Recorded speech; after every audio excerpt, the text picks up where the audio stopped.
Misalnya tadi demam berdarah tadi kan kita monitoring kan. Iya. Meskipun sudah tahu nih kita demam berdarah, tapi kan tetap diulang. Nanti mungkin ada pasiennya, kenapa sih anak saya Setiap dicek-cek hari ya dok. bahkan 6 jam sekali, bahkan 6 12 jam ya. 12 jam sekali, bisa tergantung dari keparahannya.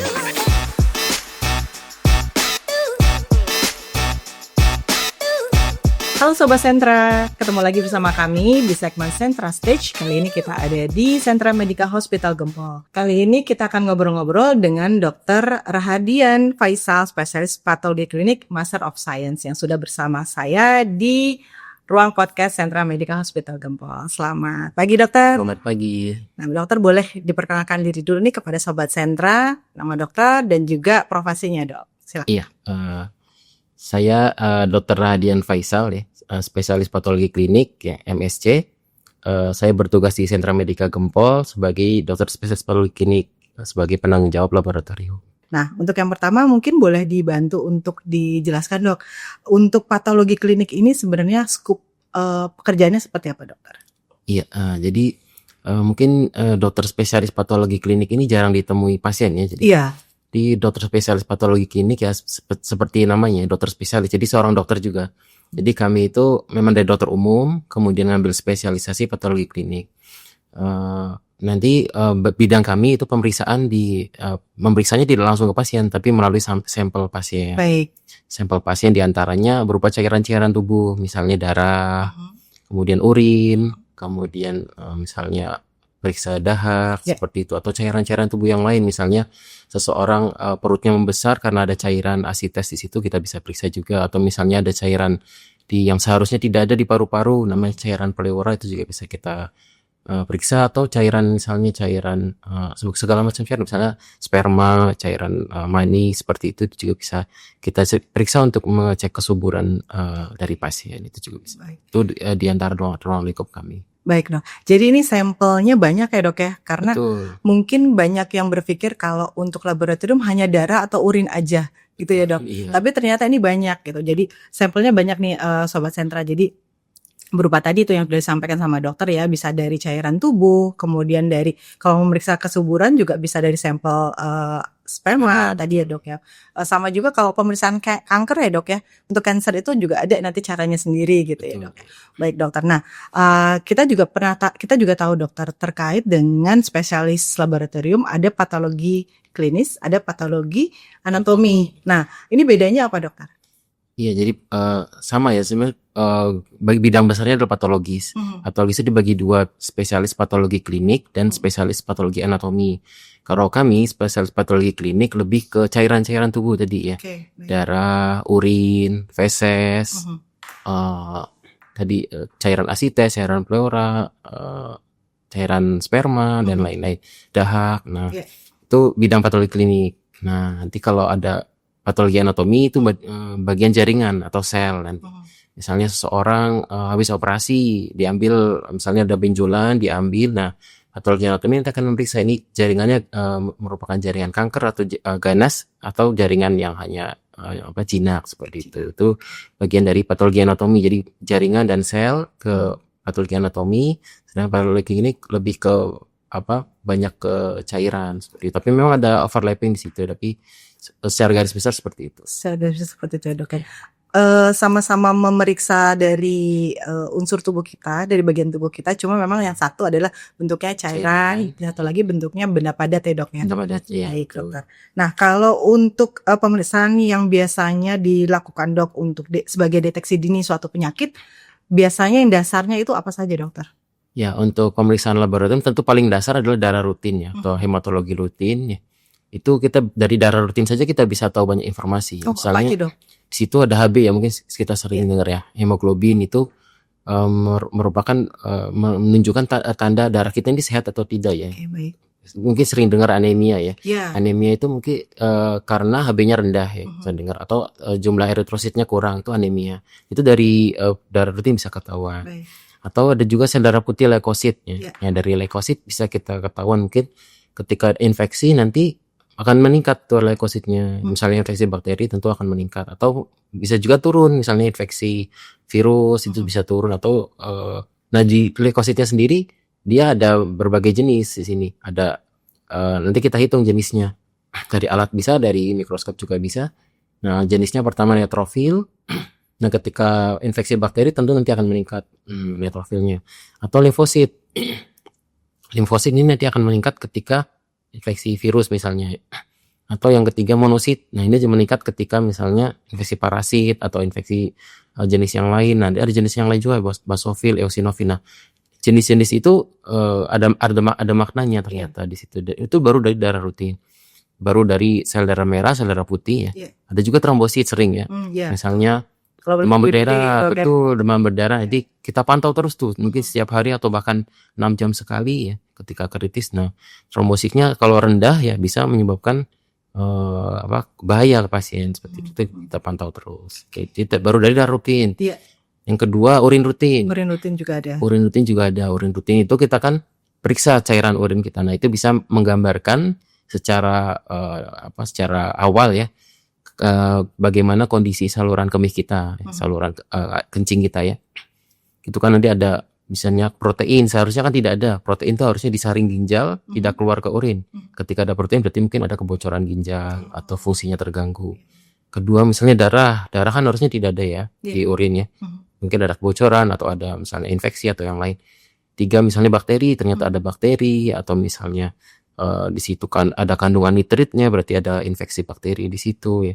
Itu ada sedimen-sedimen, nah itu ada maknanya semua. Jadi itu baru dari darah rutin dan urin rutin. Ada juga pemeriksaan kimia misalnya, sering ya.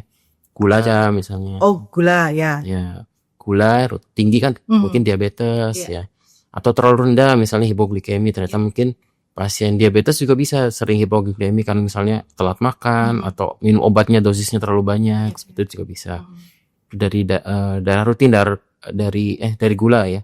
Nah, dari gula ini sendiri ada beberapa jenis, ada gula puasa, ada gula darah yang 2 jam setelah makan, ada yang sewaktu, nanti beda-beda, nanti maknanya juga berbeda-beda. Dari kimia ada lagi misalnya kolesterol sering ya, kolesterol. Nah, ini juga bisa mendeteksi ya. Misalnya dari kolesterol totalnya, HDL, LDL, trigliserid. Nah, itu ada maknanya untuk ketika misal kita check up ya, ternyata kolesterolnya tinggi ya mungkin harus waspada nih, ini resiko terkena misalnya penyakit jantung, stroke ya, atau penyakit metabolis yang lainnya. Itu baru dari berbagai pemeriksaan dasar. Iya, itu baru dasar ya dok. Tapi udah banyak banget tuh dok. Iya, dari pemeriksaan dasar tuh sudah banyak banget. Oke, baik dok. Nah kalau tadi kan itu yang mendasar nih dok ya. Ada nggak sih pemeriksaan yang sesuai dengan usianya? Gitu. Jadi usianya anak-anak nih kalau sakit misalnya atau anak-anak tapi mau dijaga kesehatannya, ada nggak standar untuk pemeriksaannya apa? Kemudian kita-kita yang sudah berusia mungkin lebih dari 35 tahun gitu, sarannya pemeriksaannya apa saja? Baik juga kepada yang sudah usia lansia seperti itu dok. Iya. Jadi untuk pemeriksaan laboratorium paling baik itu sebenarnya ketemu dokter dulu. Ketemu dokter dulu, baik dokter umum atau dokter spesialis. Nanti tergantung, misalnya anak ya ketemu dokter spesialis anak, atau dokter umum bisa. Nanti dokter pasien dewasa ketemu dokter misalnya penyakit dalam terus sesuai dengan penyakitnya ya. Nanti dari dokter itu bisa menyarankan. Atau nanti bisa juga kita ambil paket misalnya medical check up kan ada paket dasar yang sedang atau yang lengkap, jadi tergantung kebutuhannya ya. Nah, untuk pemeriksaannya mungkin berbeda ya tergantungnya. Misalnya pasien sudah mungkin udah dewasa menjelang lansia seperti itu ya, mungkin sudah banyak penyakit degeneratif ya. Kolesterolnya mulai tinggi atau harus waspada. Nanti pemeriksaannya mungkin paket yang diambil nanti bisa berbeda. Jadi misalnya anak-anak mungkin pemeriksaan lab mungkin hanya darah rutin atau mungkin ketika sakit demam seperti itu yang baru cek lab. Kalau ini tergantung kondisi, ada juga anak-anak yang memang punya kondisi khusus ya. Itu pemeriksaannya mungkin ya, kalau kolesterol kan biasanya pada dewasa ya, anak-anak jarang. Nah, ada juga anak-anak yang misal sindrom nefrotik itu butuh dicek kolesterol seperti itu, tergantung kondisinya. Tergantung kondisinya lagi ya dok. Tapi biasanya kalau usia-usia di atas 35 gitu ya dok, itu kan kalau kita medical check up suka ada pemeriksaan EKG ya dok untuk jantungnya gitu ya, ritme jantungnya. Nah tapi kalau untuk di laboratorium sendiri dok, itu ada nggak misalnya disarankan nih sudah mulai melakukan pemeriksaan berapa tahun sekali gitu dok? Ada nggak? Iya, sarannya secara umum tuh medical check up paling nggak 1 tahun sekali. 1 tahun sekali ya. 1 tahun sekali. untuk populasi normal ya, bisa normal dewasa ya, baik dewasa atau ketika sudah mulai lebih dari 40 ya mungkin bisa diseringkan lagi ya. Misalnya 6 bulan sekali. Tergantung hasilnya nanti misal medical check up katakanlah saat ini kita medical check up yang masih normal semua ya udah mungkin bisa aman lah 1 tahun 2 tahun. Nanti mungkin hari ini ya ada masalah misalnya kolesterolnya bermasalah ya mungkin amannya ya 6 bulan atau bahkan 3 bulan ya diulang lagi untuk medical check setelah dilakukan perbaikan ya misalnya ketahuan nih kolesterolnya tinggi ya udah misalnya butuh obat atau misalnya perbaiki pola makan, sering berolahraga seperti itu dan lain-lain. Oke, baik dok. Itu yang sarannya dilakukan ya untuk usia-usia yang tertentu gitu. Apalagi kalau sudah mulai memasuki usia 35 ke atas ya dok, yang 40-an nih. Sobat Sentra ya mungkin udah ada keluhan-keluhan gitu, biasanya sudah menjelang lansia gitu ya, itu sudah mulai ada keluhan-keluhan banyak, baik kolesterol, kemudian darah, hipertensi gitu ya, yang mungkin pengaruh dari kolesterol tinggi dan lain-lain gitu ya dok. Baik dokter, nah kalau untuk kita bicara tentang medical check up tadi dok, ada nggak medical check up atau pemeriksaan khusus gitu ya untuk orang-orang yang bekerja di bidang pekerjaan tertentu dok? Iya ada, biasanya tergantung nanti, biasanya dari perusahaan tertentu ya, kadang meminta kita untuk memeriksa misalnya perusahaan di bidang makanan misalnya food and beverage atau misalnya dia di dapur atau pengolahan makanan. Nah di situ orang-orang yang bekerja terutama di bagian yang langsung bersentuhan dengan makanan nanti akan kami periksa misalnya swab rektal ya, di bagian anusnya itu kita swab, kemudian dicek situ ada bakteri yang berbahaya atau tidak, atau hanya flora normal atau bahkan tidak ada bakterinya, itu juga bisa ya. Jadi kita cek di situ. Kemudian bisa juga misal cek hepatitisnya, bisa hepatitis A maupun hepatitis B ya. Terutama hepatitis A yang bisa menularkan melalui makanan. Jadi tergantung nanti. Atau misalnya butuh pemeriksaan tertentu tergantung nanti bidang industrinya. Ya. Tapi kalau untuk kebanyakan di yang bidang food and beverage itu tadi ya dok. Iya betul. Pemeriksaan ada tambahan biasanya yang swab rektal itu sama hepatitis ya dok. Ya sih. Apakah ada hepatitis? Terutama hepatitis A tadi ya dok ya. Iya hepatitis. Baik dokter. Nah kalau untuk persyaratan mau pengambilan sampel nih dok, kita kan tahunya puasa gitu ya dok ya. Ada puasa selama 10 sampai dengan 12 jam sebelum ambil darah, misalnya mau periksa kolesterol gitu ya dok. Nah ada nggak dok persyaratan yang lainnya untuk pemeriksaan pengambilan sampel yang lain, dan hasilnya apa sih dok kalau kita nggak menjalankan persyaratan itu dok? Misalnya nggak puasa terus diambil darah untuk kolesterol yang harusnya puasa, atau gula darah puasa tapi kita nggak puasa gitu. Nah ini efek ke nilainya gimana nih dok? Iya, jadi memang ada beberapa pemeriksaan itu harus puasa ya. Misalnya tadi gula darah puasa ya harus puasa jelas. Kemudian kedua misalnya kolesterol itu juga dipengaruhi oleh makanan kita ya. Jadi baiknya kita puasa dulu 8 sampai 10 jam. Itu kolesterol ya, gula darah puasa. Nah, akibatnya apa kalau nggak puasa ya? Jadi hasilnya tidak sesuai mencerminkan keadaan kita. Dokter kan menyarankan periksa gula darah puasa untuk melihat bagaimana gula darah kita saat puasa. Nah, ketika ternyata tidak puasa tinggi, ternyata masih dokternya ini puasa atau tidak nih. Ternyata dianggap puasa, dikasih obat ya. Kan nanti nilai normalnya juga beda ya. Antara yang gula darah puasa dan yang mungkin setelah makan itu juga berbeda.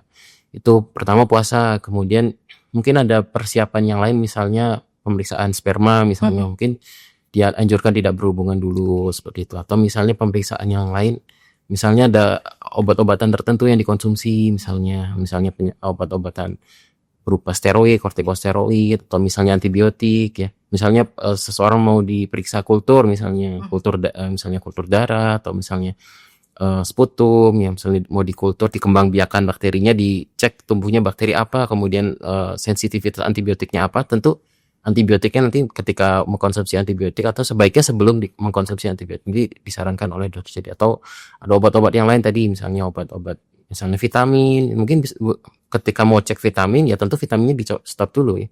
Misalnya mau cek vitamin D, kadar vitamin di dalam tubuh kita, sedangkan kita biasa konsumsi vitamin D misalnya, ya tentu sebaiknya saat hari itu jangan minum vitamin D, karena nanti kadar yang ada di dalam darah tidak mencerminkan kondisi tubuh, tapi terpengaruh dari obat-obatan yang kita konsumsi.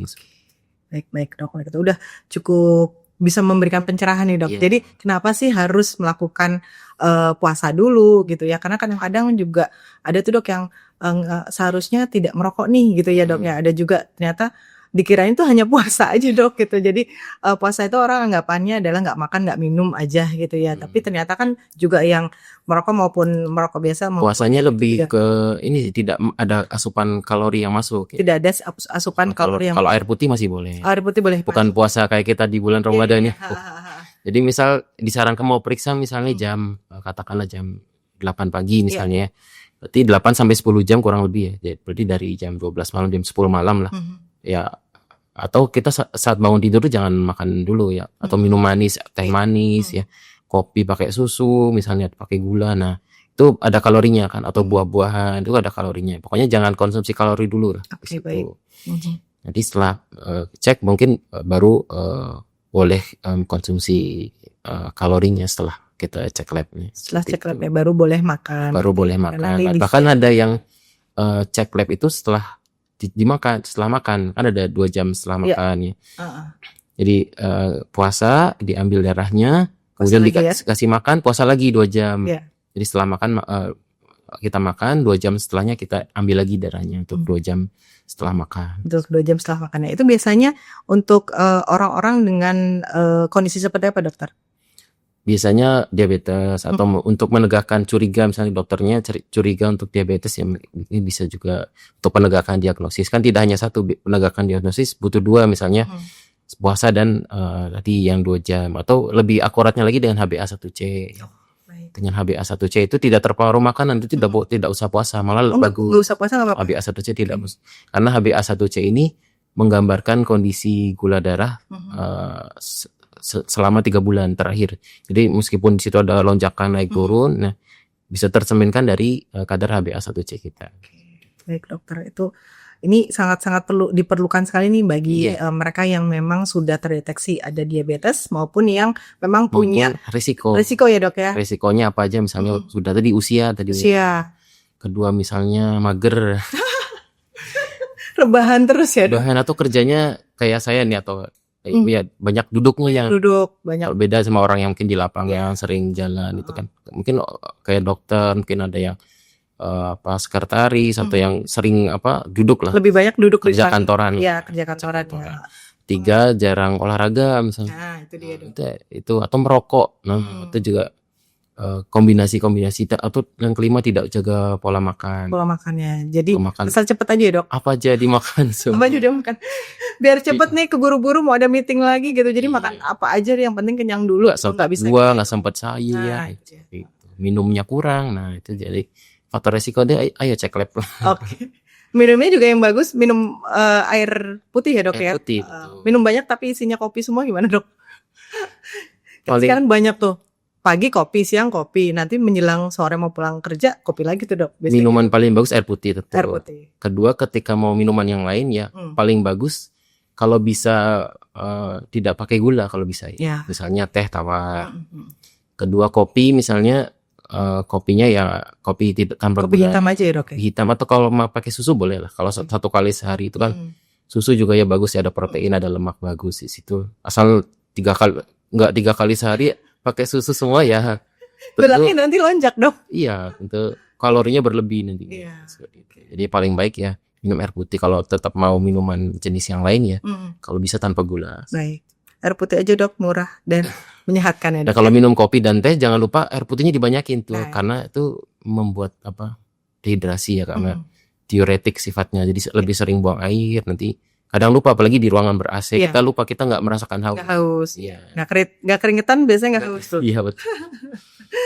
Baik dokter. Nah kalau untuk pemeriksaan laboratorium ini dok, gimana prosesnya si pemeriksaan sampel ini bisa menentukan atau menegakkan diagnosa yang dicurigai oleh dokter?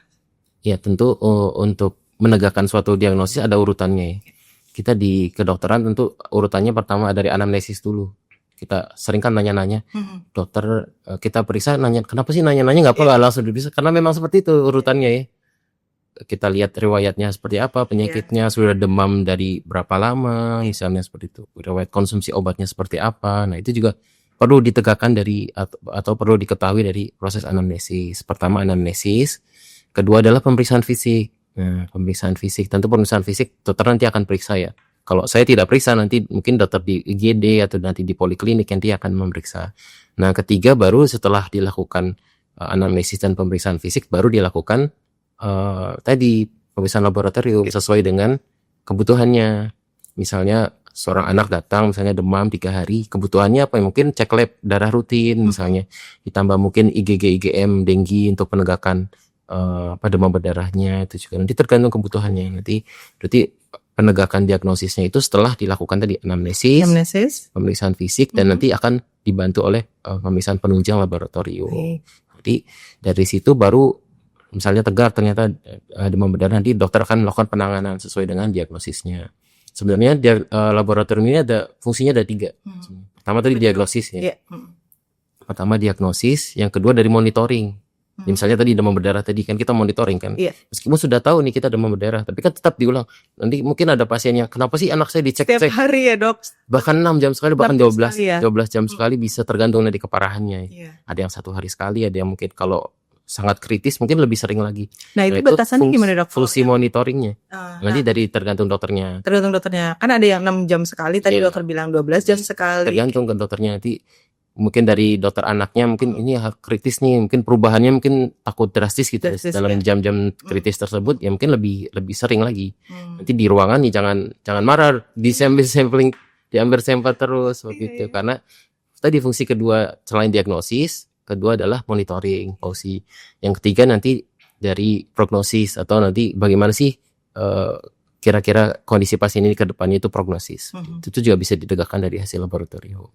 Baik, jadi ini sekali lagi bisa membuka wawasan ya dok ya. Kadang-kadang apalagi kalau mungkin orang tua atau ibu-ibu yang anaknya kalau lagi musim demam berdarah itu kan banyak banget ya dok, yang menderita demam berdarah gitu, di suatu bisa mewabah gitu ya dok. Kadang-kadang saya juga sering sih dok temuin orang tua yang kenapa sih diambil darahnya lagi, karena kan anak kecil kalau diambil darahnya pasti udah ketakutan dulu ya dok ya gitu. Dan ambil darah juga kadang-kadang ada yang, ini mungkin saya perlu tanyakan juga, ada yang di jari aja, ada yang memang diambil dari intravena gitu ya dok ya. Nah itu perbedaannya apa? Kemudian kalau di jari mungkin adiknya masih bisa nahan ya dok sedikit gitu, tapi kalau sudah diambil dari lipatan siku ya perbedaan siku itu pasti kan lebih sakit, pengambilan darahnya juga sampelnya lebih banyak gitu ya dok. Nah itu yang membedakan dua itu apa sih dok? Iya, jadi memang sampel darah itu bisa dari lipatan siku, itu dari vena. Nanti kita cari pembuluh darah venanya, kita ambil di situ, kita tusuk jarum suntik untuk diambil dari pembuluh darah vena. Nah, kalau dari ujung jari itu namanya dari kapiler. Itu dari pembuluh darah yang sangat kecil, jadi kita asal tusuk aja keluar darahnya di situ. Itu dari pembuluh darah kapiler. Nah, memang ada perbedaan dari situ. Misalnya kita cek gula darah misalnya, kan ada yang dari ujungnya ada yang dari vena. Nah tentu dari secara akurasi lebih bagus yang dari vena. Kalau dari ujung darah kan kita hanya alat sederhana namanya alat POCT atau alat yang bisa portable lah, bisa kita bawa kemana-mana. Memang bisa mencerminkan, tapi ketika misalnya tinggi tentu akan kita pastikan lagi dengan alat yang di laboratorium yang besar ya, alat kimia yang besar yang lebih terstandar. Jadi itu pertama lebih akurat ya tentu yang di vena. Yang kedua ya lebih terpercaya lah seperti itu. Memang lebih lama hasilnya karena kita harus pemrosesan sampel dulu baru langsung masuk alat ya. Memang kalau yang di ujung jari lebih cepat, tapi akurasinya masih kita pertanyakan lah. Memang akurat, tapi kadang kita harus pastikan lagi seperti itu. Baik dok. Tadi dokter sedikit menyebutkan tentang pemeriksaan ini melalui alat-alat yang besar-besar di laboratorium gitu dok. Nah di Sentra Medical Hospital Gempol ini ada alat apa aja dok yang di laboratorium yang kita punya ini? Mungkin nanti kan jadi dari Sobat Sentra ini bisa tahu nih ada pemeriksaan apa aja sih yang bisa dilakukan di Sentra Medical Hospital Gempol. Ya untuk alat-alat yang di Sentra Medical Hospital Gempol ini lengkap sekali ya. Jadi saya masuk sini ya udah 1 tahun ya. Jadi sejak dibuka ya opening itu sudah dilengkapi oleh pihak manajemen rumah sakit dan pihak korporatnya. Mulai dari darah rutin ada ya, alat hematologi lengkap itu ada, Kedua, alat kimia klinik ada. Alat kimia klinik itu untuk memeriksa tadi gula darah, kolesterol, kemudian misalnya fungsi ginjal ya dari ureum kreatinin, misalnya fungsi hepar, misalnya SGLT, SGPT, terus kemudian pemeriksaan kimia klinik yang lain tuh ada. Kemudian yang ketiga dari urin, alat urin juga ada di sini, mulai dari mikroskopnya ada, dari alat cek urinnya secara kimiawi juga ada. Kemudian 4 ada alat hematologi, hemostasis, mohon maaf. Alat hemostasis itu pembekuan darah. Jadi mengecek bagaimana pembekuan darah kita ini lumayan jarang, nggak semua lab ada nih ya. Hemostasis untuk memeriksa PT dan APTT. Apa tuh, Dok?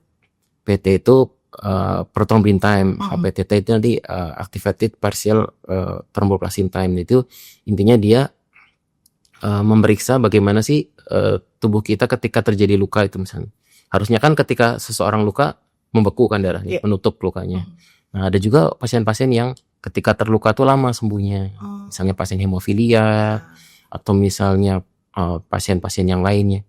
Misalnya trombositnya kurang juga bisa.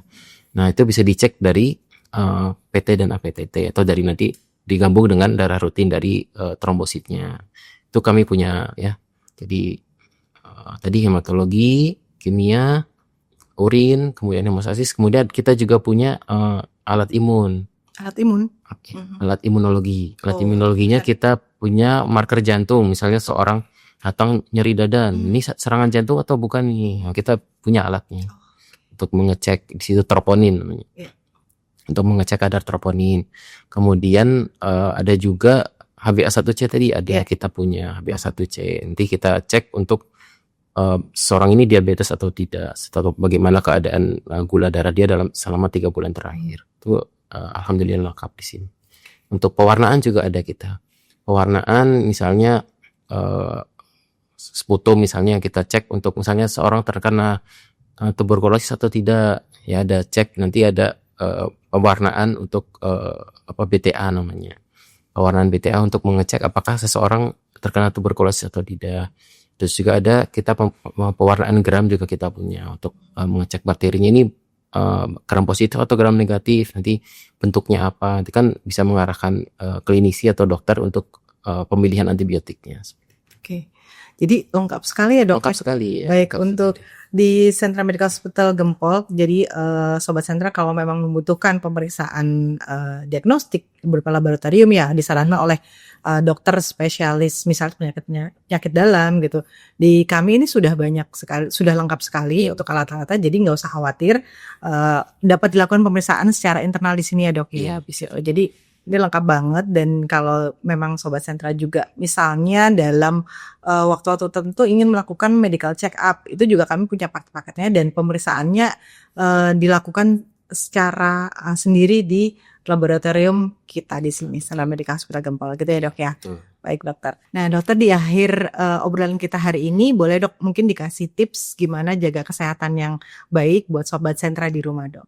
Iya, jadi untuk menjaga kesehatan perlu diperhatikan 4 pola ini. Pertama adalah pola makan, tentu kita makan yang seimbang, gizi seimbang. Setiap kita makan itu tentu ada buah, sayur, kemudian proteinnya tercukupi, karbohidratnya juga tercukupi. Jadi kadang kita kan makan hanya banyak karbonnya saja tuh, nasi banyak segunung ya, lauk di puncaknya satu, lupa sayur, lupa buah. Jadi pola makan harus diperhatikan, jangan berlebih juga ya. Tentu kita sering jajan-jajanan seperti itu, jadi kita menyebabkan kalori kita berlebih, jadi kita akan kegemukan ya. Kemudian nanti hasil-hasil labnya juga nanti akan memburuk seperti itu, kolesterol, asam urat dan lain-lain ya. Pertama, jaga pola makan. Yang kedua adalah pola gerak. Pola gerak itu olahraga, olahraga dan aktivitas fisik. Jadi tidak hanya olahraga, aktivitas fisik juga. Olahraga tentu kita sempatkanlah 3-5 kali seminggu ya. Paling enggak 150 menit seminggu itu totalnya. Kemudian aktivitas fisiknya juga, misal kita mau ke warung misalnya, ke minimarket ya, daripada naik motor atau naik mobil, jalan kaki misal masih bisa, tentu jalan kaki. Atau misalnya mau naik 1 lantai nih, naik tangga lebih bagus daripada naik lift misalnya, seperti itu ya. Kita pilih perbanyak langkah kita, perbanyak aktivitas fisik kita. Itu juga ternyata hal-hal kecil itu berpengaruh ya untuk meningkatkan aktivitas fisik kita. Yang ketiga adalah pola tidur. Pola tidur ya. Pola tidurnya tentu harus berkualitas dan kuantitasnya juga harus bagus. Kuantitasnya itu paling enggak 6 jam sampai 8 jam lah. Minimal sekali 6 jam ya. Paling bagus 8 jam seperti itu. Kemudian kualitasnya harus bagus. Jadi ketika kita tidur itu tentu jangan main HP itu sebelum tidur. Iya. Kemudian kita pastikan kondisi kamar tidur kita itu nyaman. Kemudian lampu mati lebih bagus karena hormon melatonin akan membuat tubuh kita lebih nyenyak ketika tidur. Di lampu dimatikan, tidak main HP itu karena cahaya HP itu bisa menyebabkan kualitas tidur berkurang tentu seperti itu. Baik. Dibuat senyaman mungkin ada orang yang nyamannya pakai kipas atau misal ada yang nyaman pakai AC atau ada yang mungkin jendela dibuka, terserah. Pokoknya senyaman mungkin ya. Dibuat tidurnya berkualitas dan kuantitasnya mencukupi gitu. Kemudian yang keempat, pola kelola stres. Ini juga sering dilupakan nih. Iya. Kesehatan itu tidak hanya fisik tapi kesehatan mental juga. Setuju dokter. Yang keempat, stres itu sebenarnya bagus ya tuh. Dalam jumlah yang cukup itu bagus. Misal kita stres nih gak ada makanan, kita cari makanan. Atau kita stres nih misalnya penghasilan kurang, kita cari misalnya kerjaan yang mencukupi seperti itu. Atau stres mau ujian, kita belajar seperti itu. Nah itu stres dalam jumlah yang cukup itu sebenarnya bagus, namanya eustress. Nah ada juga yang namanya distress. Distress itu stres yang berlebihan, itu menyebabkan kita aktivitas harian kita terganggu. Nah itu sudah harus diatasinya pertama tentu menenangkan diri ya, misal dengan beribadah atau misalnya refleksi diri dan lain-lainnya. Menenangkan diri. Yang kedua mungkin dengan menyalurkan hobi bisa ya. Hobi kita apa kita salurkan, asal bermanfaat dan positif tentu bisa kita lakukan seperti itu. Dan jangan lupa yang terakhir pesannya nih. Apa tuh dok? Kalau jangan lupa check up. Medical check up ya dok. Medical check up rutin. Karena meskipun kita sudah melakukan tadi 4 pola tadi ya, pola makan, pola gerak, pola tidur dan pola menjaga stres dengan bagus ya. Kita tentu harus mendeteksi dini nih ketika ada masalah ya. Jangan takut, malah kalau mau check up takut nih ketahuan. Biasanya gitu dok. takut aja gitu ya. Lebih bagus ketahuan sejak awal dengan rutin medical check up tadi, paling enggak 1 tahun sekali atau nanti ketika hasil normal mungkin bisa lebih lama gitu 2 tahun sekali. Jadi jangan lupa check up di Sentra Medika. Tentunya. Nah itu dia pesannya ya Sobat Sentra dari Dr. Hardian untuk selalu menjaga kesehatan, tips menjaga kesehatan, dan juga jangan lupa nih yang paling utama adalah menjaga kesehatan dengan melakukan medical check up secara rutin. Nah, jangan lupa kalau di Sentra Medical Hospital Gempol itu punya banyak sekali paket-paket medical check up yang bisa Sobat Sentra lihat di Instagram resmi kami, yaitu sentramedicalhospital.gempol, dan juga di WhatsApp official kami bisa ditanyakan di situ. Nanti ada teman-teman dari customer service yang akan menjawab pertanyaan Anda. Nah, dokter, untuk hari ini kita cukupi obrolannya. Terima kasih banyak atas waktunya. Terima kasih. Semoga bermanfaat buat Sobat Sentra di rumah ya dok ya. Iya. Nah Sobat Sentra, terima kasih sekali atas atensinya di segmen Sentra Stage kali ini. Kita akan ketemu di segmen Central Stage berikutnya. Selamat siang.